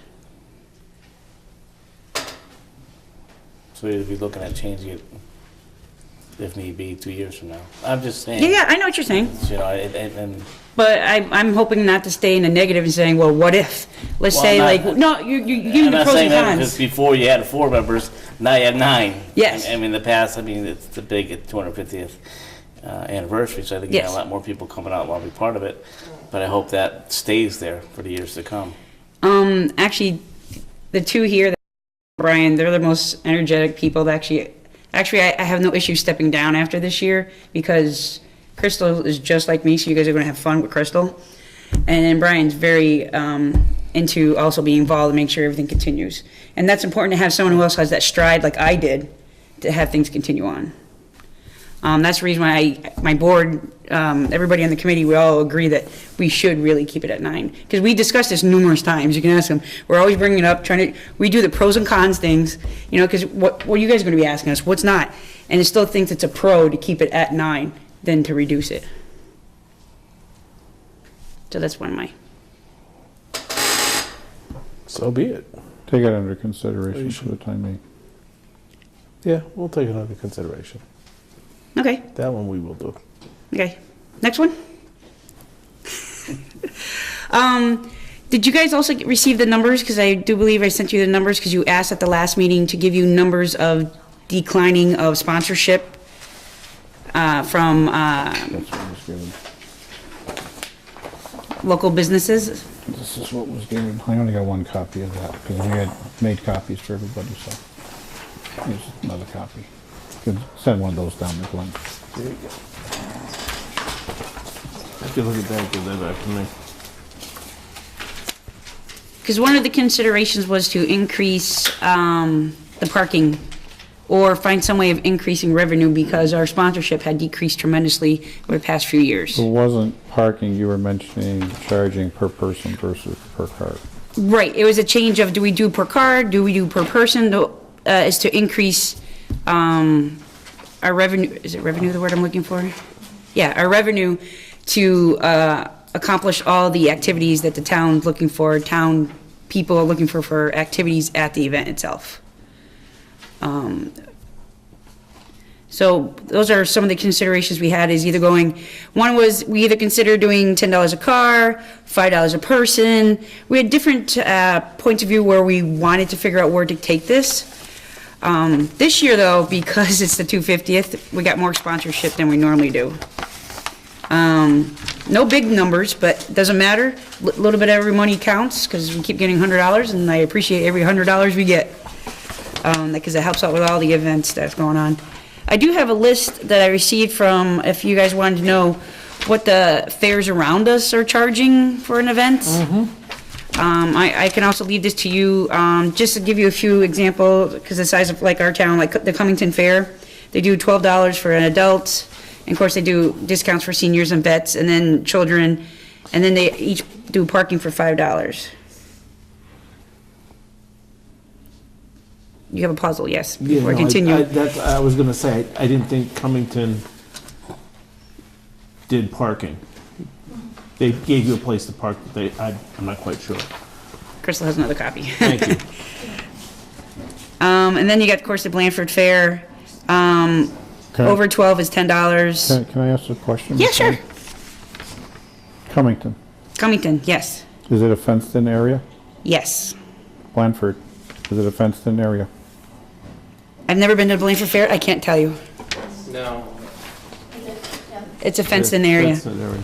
I would think so, but it's easier to control. So you can control on a per-person basis instead I think of, it would be difficult. like yeah. Dufrane's that it's unfenced. Right. Well, an unfenced area, just because you asked for a fair, is Westfield Fair. That is an unfenced area. General admission is $8, and then they do have parking for $2, which comes up to the $10 that, and of course, Do they charge for kids? under 12 is free, paid with an adult, and then seniors are $6. And this is the Westfield Fair. And then you get the Greenfield Fair, well, it says under construction, so I don't have Yeah, to. that's website. The website's under construction, so right now it says parking is free, but, Franklin County Agricultural Society Fair. It's not the Okay. Greenfield Fair, it's a Franklin County Agricultural Society. Yeah, the website says under construction. I don't know, do you want to give me something? Yes, go ahead. He's gonna explain something. Unfortunately, I'm related to someone that I will not mention, but I've played a million fairs from here to Tennessee to Pennsylvania to New York to everywhere. You're gonna get spillover, you're gonna get people that run in. We're not asking for, every fair that I've ever been to with my family, this isn't an outrageous price, and you're gonna get people that sneak in. Bracelets for the kids, for all that, on your admission. If there's kids walking around without bracelets, we're not gonna police everything, but you're gonna make more revenue, even if people sneak in without the fence. I've played a million, I'm telling you. Well, that's why I wasn't, It's, well, that's why I wasn't you're sure. gonna lose money, but you're gonna get more money on parking and a ticket booth, and you're just going to. I was just wondering, ever since, like we were saying, it's hard to not like police. they're- Well, it's hard to police people, which we understand, because there's many accesses to Dufrane's Park. We get that. That's why we're wondering if we just change the price on the parking. There's different options. We're trying to bring you everything you have in front of you to You have see make to more increase. money at the How gate. much you want to have increase have- parking? Well, that's the thing we're trying to figure out, honestly. The committee actually came up with $10 a car. You could bring a bus in and pay $10 a car.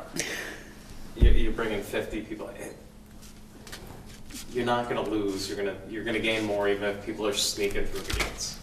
You're just going to. yeah, I'm not a fan. I mean, especially being the 250th anniversary of imposing all these different charges for people to come to it.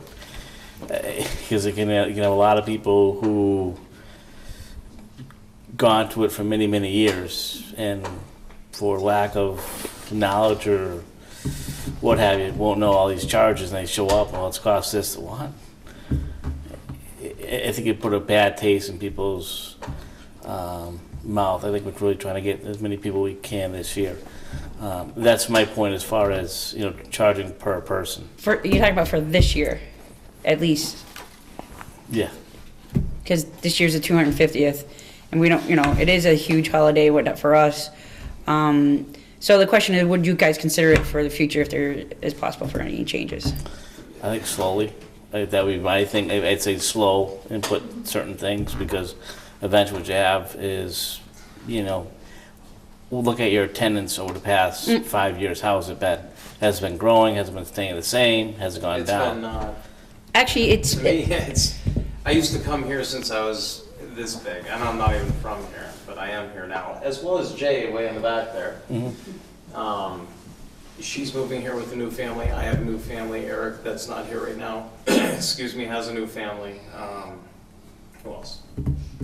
Patrick, who has a new family. There's all people that are trying to be on the board that have new families that want to see this happen. And I went last year and I'm like, wrap it up. Wrap it up. Well, my point is, if the attendance has been going down, a decline over the past years, you know, imposing a cost or a fee to people to start attending, I think will be not the right way to go at this point. I mean, if you start getting the attendance for people to come, then you kind of look at, okay, we may look at charging for people to come. I'd focus more, why aren't people coming? We do have some really big venues coming to Charter Day this year. One of them is a country band called Trailer Trash. They bring 1,000 people following. We also have the Massachusetts Truck Pulling Association coming Friday night as well. Not a, what is it called? It's what it is it's not an actual pulling leg, hey, let's test out our equipment. This is an official Which brings or certified pulling event. With those two big venues come big costs. So Well, what we could do also is because of this, because I can understand their concerns of whatnot, and because everything is, we kind of get some new things in this year, if we gave them numbers, they can get better judgment for next year to increase. I understand that part as well. I try to understand, I'm in the middle. I understand theirs and I understand yours, and I'm trying to figure out how we can, but if we can get you the numbers, especially after this year, especially with the big numbers, you know, especially if the big venues coming in, if it makes that much of a difference, we can tell and start working on. But those are the two things I would like you guys to. Is there a way you can get the weatherman to cooperate with it? It is Charter Day. I've been in Granby for 46 years. Yes, I just said how old I am. And it's always rained, at least one day. So. And that's hurt you a lot. It does. That does hurt. But we keep going. Yeah, I know you do, but you know, you have your losses, but a lot of times it's due to the weather. Yes, and it depends on, we usually can keep track on what day and whatnot, and the fireworks are usually pretty good, if the entertainment's good, so yeah. We were at the truck pulls a few years I'm ago. not opposed to the parking upcharge. Or little increase. bit, we have to, it has to generate revenue. We haven't, she Yep. was telling us what they made, and it's just not, you have less and then you want to try to get better and it's not gonna happen. I mean, honestly, A little more I'm looking revenue. for something for it to break even every year, to pay the bills, and give people Right. the enjoyment Have in the to make town. money. That's more what I'm looking for, not as a money We're maker not thing. trying to make $1 million. We're just trying to get the truck pulls and bands and just stuff. And I understand the weather, I get it. I played a million shows where it's been crap. Could it be something like on Sunday, it's free? Like say we up the parking on Friday and Saturday because we have the big venues, we have the big events, people are gonna come, and then on Sunday with the parade and the celebration, just say free parking? Or does it have to be across the board, Friday, Saturday, Sunday, they have to pay? Like if we up the price for $10 Well, per that's, car? actually, that's something we need to discuss afterwards, that's not Okay. something that, yeah. I would look at, how many vehicles came in last year? Do you have a number of vehicles that came in? So if you increase parking from $5 to $10, you just double that revenue. So if you parked last year 3,000 cars, you just double that. That's Right. anything, but $5 a car is, it's, No, I know, compared to like other places where they Yeah. charge, and it's not gonna break the. go to the Big E and try to pay less than $20 to park your car. Yeah. You know, I understand Well, that, Pete. Are you guys also gonna table this and talk about this, or, I'm assuming, just like the other discussion? Yes, Thank you, that's what I was wondering. yes, we are gonna do that. Take it under consideration. Thank you, I would like just table it. No, but If it's tabled, it means it's not gonna be brought up. There- Okay, we're gonna that's it, take it under under consideration, It's on a thank table you. somewhere. It's the proper terminology, you know me and my terms. we're taking it under advisement. Is there anything else you guys want, or, these are the two things that we wanted to approach to you guys that were very important to us as a committee. You want to put on your 250th hat? I can switch hats. Okay. I got 3, so While Michelena's here, she has a request in for a ceremonial bonfire Yeah. at the Winterfest being held on February 10th Yes, this That's Saturday. Yes. at Dufresne Park. Make a motion. And what it was is, she wanted the 250th committee wanted a bonfire during the event. However, bonfires are not allowed under state statute, but the Board of Selectmen can grant a ceremonial bonfire once a year. So she isn't asking if the board is willing to notify the fire chief that you are allowing a ceremonial bonfire on February 10th. It's kind of early in the year to be giving that away already. Well, we're not having it at Charter Day. It's too hot. Yeah, because, well, there's an event, I don't know if you guys know the events that we had planned, also, everything depending on weather. But if the weather is good and it's cold, ice skating, snow, it's supposed to snow, so maybe we'll do some Sleigh snowman and do some sleigh rides. And if we didn't get snow, we had hay rides. So we had it kind of both covered. We also have ice sculptures coming, because it is winter time. I don't want to give away because it was really, really cool. But it's a symbol of the town that's also on the seal, a big paw print. But, yes, a dinosaur, okay. You broke me. But it's actually wonderful, and the other one, they're just great sculptures that are coming in. And then, of course, we're just gonna have some snacks, and the whole point is the town to get together and have a nice winter event together. So that's our goal for our 250, for the winter event, for right now. Your Winterfest. My winter festival. February 10th, 10 to 4. I'll make a motion that we grant a permit for ceremonial bonfire. I second it. And when is the bonfire? February 10th. Well, I'm pretty sure he wants to know what time frame would be Yeah. the bonfire. Well, that's why I look to you. Oh, okay. As a February 10th part. Well, we are going to be there from 10 to 4, but I want the fire out before 2:30, 3 o'clock. I want it out early, and it probably won't get going until probably around 11. It's just, 11 to 2:30. yeah. So how big are you making it? It's not going to be huge. You know, when people say bonfire, they always think of the one from Charter Day. It's not going to be that huge. It's, no. A reasonable size for controlling. Is the fire department going to be required to be there during the burn? We'll find out as soon as you give them the letter that it's approved. Okay. All right. I second. That motion. Okay. All in favor? Aye. Any other hats? I got another one. Good to hear that one. I wasn't sure. All right, cool. And you guys let me know on the other stuff. Yes. Cool? All right, thank you. Thank you.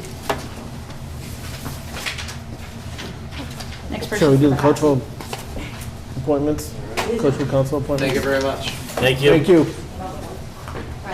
Where was it? Saw it. as read.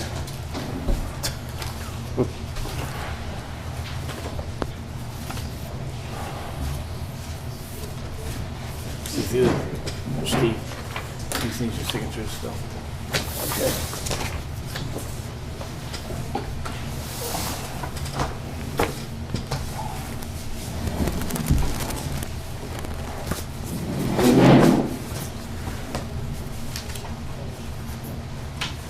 These people here? I believe they're probably sitting in the back row. back Oh, there they are. Yeah, okay. Ooh.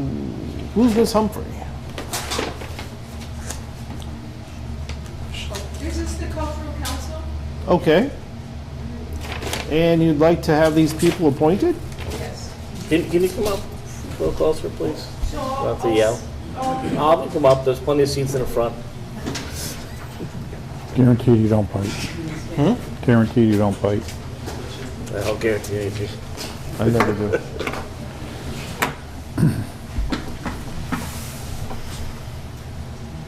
Okay.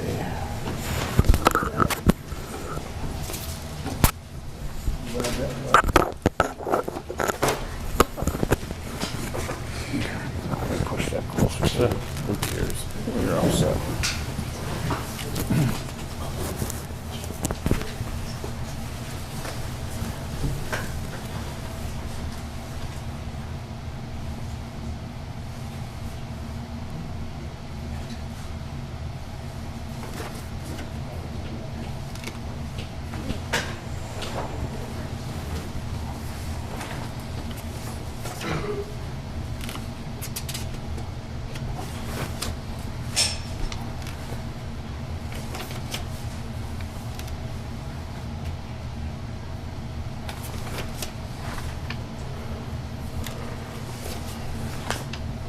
So there's 6 of the members are here.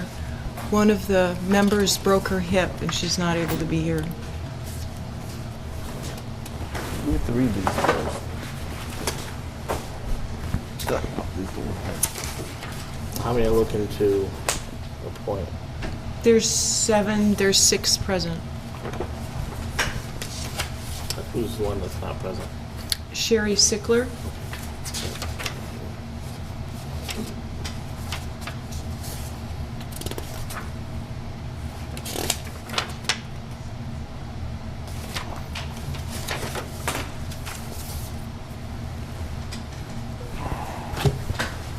Okay. Before the board fully appoints, there is a question that has been raised. According to the Mass Cultural Council website, members of a council cannot be the chief appointing authority, members of the local appropriating authority, or other elected public officials. And the question is Lillian is a local elected official as a planning board member. So would that stop her from being appointed? I don't see any conflict of interest. It doesn't say conflict of interest. It says council members should have a demonstrated interest or record of service to the arts, humanities, or interpretive sciences. The chief appointing authority, members of a local appropriating authority, or other elected public officials cannot serve as council members. It's not, doesn't say anything about conflict of interest or ethics or any of that. I think cannot serve as council members is very, very specific from the website of the Cultural Council. That's all I'm saying. I'm not trying to stop Lillian. I think she'd be a great member to it, but if the state website is saying no, then I don't think she can be a member.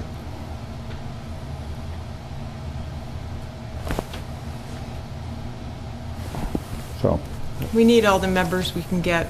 We're having trouble. I'm not arguing that with you. All I'm saying is So we Lillian- can't do something that the state says we can't do. Okay, well then that's fine. So we'll appoint the 5 that are here tonight, and then what shall we do about Sherry She Sickler? can be appointed. She has an excuse. Okay. Yeah, I think she has a legitimate excuse Okay, for not so being here. with the exception of Lillian. Lillian? Okay. Oh. Now, are these all for the same term, or are they for alternating terms? There's alternating terms, and I would have to get back to you with the dates on those. I do not have them. Okay. Can you get back to it? Because we need, when we appoint, we need to give a termination date for the Okay. appointment, okay? All right, sure. So, does the board have any problems with appointing the 5 present members and the person who is excused? No. I don't. Not at all. Okay. Get us the dates that you want these people to, terms to end, and Okay. then we'll make the appointment Appointments. at the next board meeting.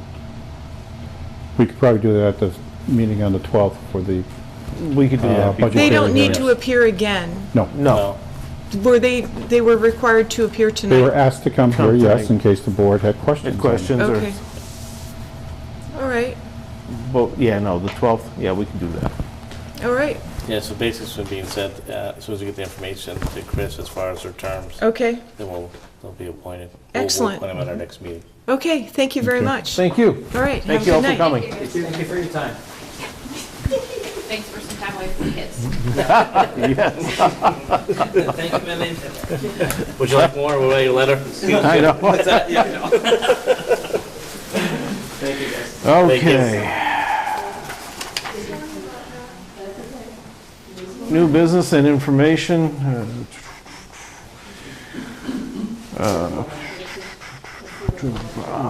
Make a motion to accept departmental reports. Second the motion? All in favor? Aye. Approve and sign maintenance warrant FY 18, 14, 45, 46, and 47. Make a motion. I'll second the motion. All in favor? Aye. Aye. Okay. Approve and sign oversized road permit. Where is that? You have a application from Ted Ondrick Company LLC of 58 Industry Road, Chicopee, Mass. to move construction equipment over various town roads, providing that the person accepting the permit shall in every respect conform to the terms of the application on file in the Selectman's office. Any violation of any of the terms noted may cause an immediate revocation of this permit. This permit is number 18-01 and expires December 31st, 2018. Nope. Make a motion to accept. I'll second the motion. All in favor? Aye. Goes back here. Okay, we now have 2 entertainment licenses. The first one is for the Granby 250th Celebration Committee, 10B West State Street, Granby, Mass. 01033, for a entertainment license to provide entertainment to customers as follows. Live entertainment consisting of karaoke, DJ, or bands at events held for the 250th celebration.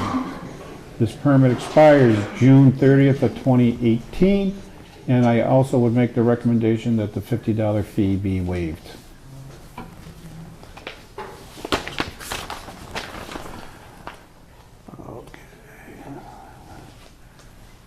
Make a motion to accept Granby 250th Celebration Committee and waive the $50 fee.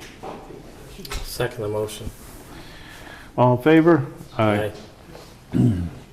The second entertainment license is for Charter Days of the Town of Granby, 32 Kendall Street, Granby, Mass. Entertainment license consisting of karaoke, DJ, or bands to be held at the gazebo during Charter Days on June 8th, 9th, 10th, 2018, located at 32 Kendall Street, Dufresne Park, Granby, Mass. Also oxen, truck, and tractor pulls.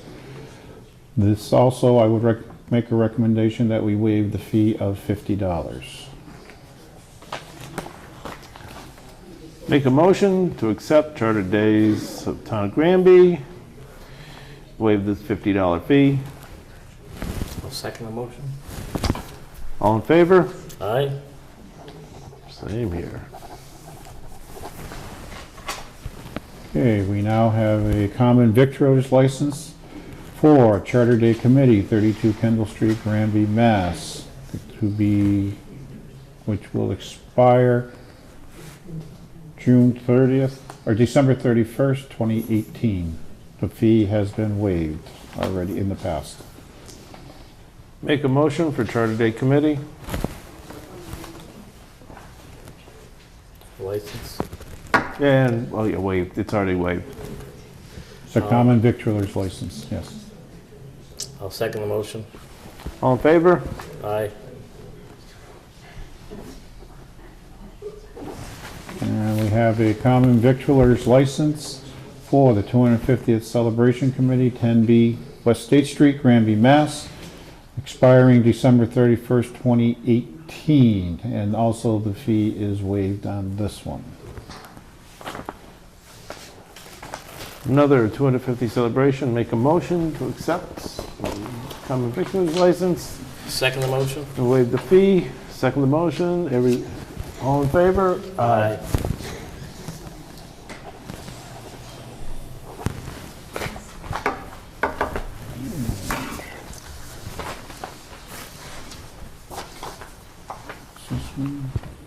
Just give me a second. All right, I have some Dufresne rentals that I just want to let the board know about. The first one is for the Granby Saddle Club, Saturday, July 21st, 2018 only. Arrive 6 a.m., depart 6 p.m. Maximum number of people, 200, no alcohol. Then we have also for the Granby Saddle Clubs, Saturday, September 15th, 2018, arriving 6 a.m., departing 6 p.m., maximum number of people 200, liquor, no liquor. And this is at both horse rings and the parking area. Then for June 2nd, 2018, I have a graduation party in the large pavilion arriving 12 p.m., departing 6 p.m., no liquor. We have the 250th celebration for February 10th, 2018. Arriving 9 a.m., departing 4 p.m. Liquor authorized no, number of people 50 to 100. It's a winter celebration festival. Next one we have Granby Charter Days for June 3rd through June 12th. No liquor. Number of people is undetermined. It's the town celebration of the charter. And then we have Park Site Ad Hoc Committee, Board of Selectmen, and the Council on Aging. For Saturday, March 31st, 2018, rain date of April 7th, 2018, arrived 9 a.m., departing 12 p.m., no liquor, maximum number of people 200 for the annual Easter egg hunt. I can't wait. What's happened is with the ladies club now dissolving, the town of Granby will now be conducting the Easter egg hunt. And you're in dressing up their as stead. the Easter Bunny. No, we heard you were. Oh, jeez. That's what I heard too, Chris. I don't want to tell him. And we have the Friends of the Granby Elderly, Inc.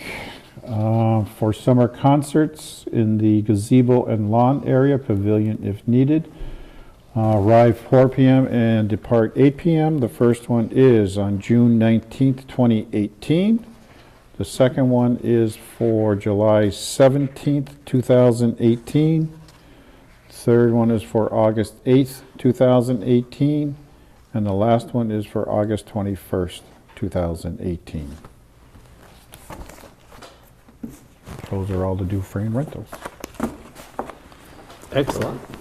Now, the last couple topics I have for the board is, we had originally scheduled a hearing for the Mass DOT for Thursday, February 8th. They need more time in order to be able to put out notices and approval regulations for public announcements. So they would like to push the date back to either Tuesday, March 6th, Wednesday, March 7th, Thursday, March 8th, or Tuesday, March 13th, or Wednesday, March 14th, or Thursday, March 15th. I'll go the 15th. March. March 15th. And that would be at 6 p.m. here. So I will notify them that that's the date that we are changing to. And then the last topic I have is, we now have a new website module for the town of Granby's website. However, there has to be some training done for Kathy and myself so that we know how to put stuff on it and make changes and so forth. It's very hard to try and schedule training when the office is open, so I'd like permission to be able to close the office one day or one morning or one afternoon to be able to conduct a training session with our vendor. Why don't we close it February 19th? Nah, that's, I think, a little bit too soon. Pick a date. Yeah? Well, yeah. Okay. Gotta do it. Yeah, no, that's, sounds, Well, I just wanted to get permission from the Reasonable. board, so Yeah, no. Kathy and I will schedule, and we'll make sure it's properly put out there so everybody knows. I mean, if possible, I'd recommend a Friday. I don't have a problem with that. I mean, it's the only day we're open half the time, so. Yeah. Okay. If it works for your schedule, if not, then pick another day. I'm just All throw it right. out there. And then you have 2 sets of meetings that you need to approve, January 5th, 2018, and January 16th, 2018. Under minutes up top. I know, I'm just looking for it. Tired. Okay. Make a motion to accept meetings, minutes, January 16th and 25th in 2017. 18. 18, no, it says 17 Should here. be 18.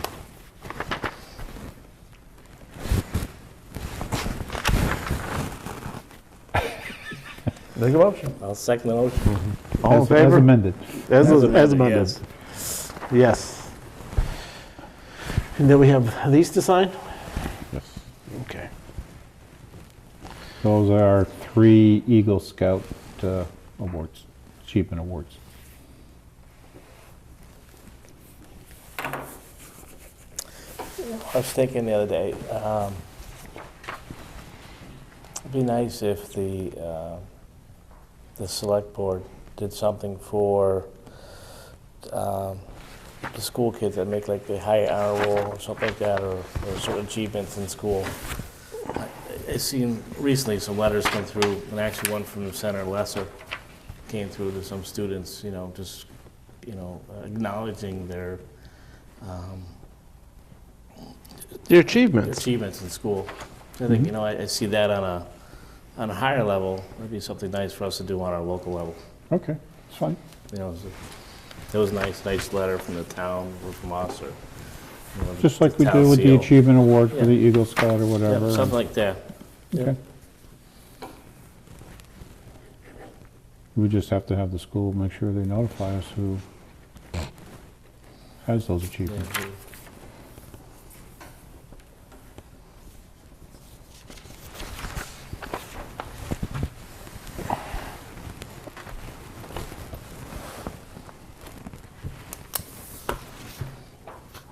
Almost set. You all set? Yep.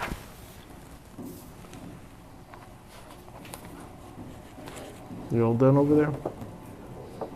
Still signing. Okay. Well, he signs. Might as well make a motion to adjourn meeting. Can't adjourn meeting until I'm done signing. Okay.